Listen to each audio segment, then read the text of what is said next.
కన్యక గర్భవతి కుమారుని కంటాదనేసి ప్రవచనాలు పలికిన ప్రకారంగానంటండి మరంట బెత్లెహేం అనే గ్రామంలో మరి ఒక స్త్రీ మరి ఒక కన్యక మరి అనే పేరు గల ఒక స్త్రీ అటండి మరి ఒక పరిశుద్ధాత్మ చేత మరి ఒక కుమారుని కంటని దేవుడు కృప చూపించాడంట.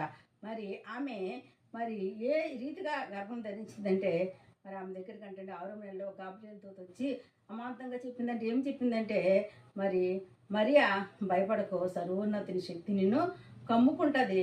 ఆ యొక్క దేవుని రూపము ఈ కడుపులో పెరుగుతుంది. పరిశుద్ధాత్మ చేత నువ్వు ఒక కుమారుని కంటావు, అతనికి యేసు అని పేరు పెట్టమని అంటండి. ఆ యొక్క మరియకి చెప్పగానే మరి ఎంతగానో భయపడిపోయిందంట. ఎంతగానో అడ్డిపోయింది. అయ్యో ఎలాగా ఇది ఎలా జరుగుతుంది, ఎలా సాధ్యము, నేను పురుషుని ఎరగని దాన్నే, నేను నిశ్చితార్థం అంటే అయింది కానీ నాకు పెళ్లి కాలేదే అని అనుకుందంట. అయినప్పటికీ కూడా మరి దేవుడికి అసాధ్యమైనది ఏమి లేదు కనుక దేవుడు ఏదైనా చేస్తాడనే విషయం తనకు తెలుసు కనుక మరి మౌనంగా ఉండిపోయిందంటే దేవుని చిత్తానికి తలొగ్గిందంటే దేవతలు చెప్పినవి అన్నీ కూడా మరి సక్రమంగా మంచిగా ఆలకించండి. మరి ఆ దేవుని చిత్తమే నా పట్ల నెరవేరుతుందని దేవుని చిత్తానికి తలయొగ్గి ఆ రీతిగానే ఆ కుమార్తె దేవుని పట్ల భయభక్తులు కలిగి మరి యేసు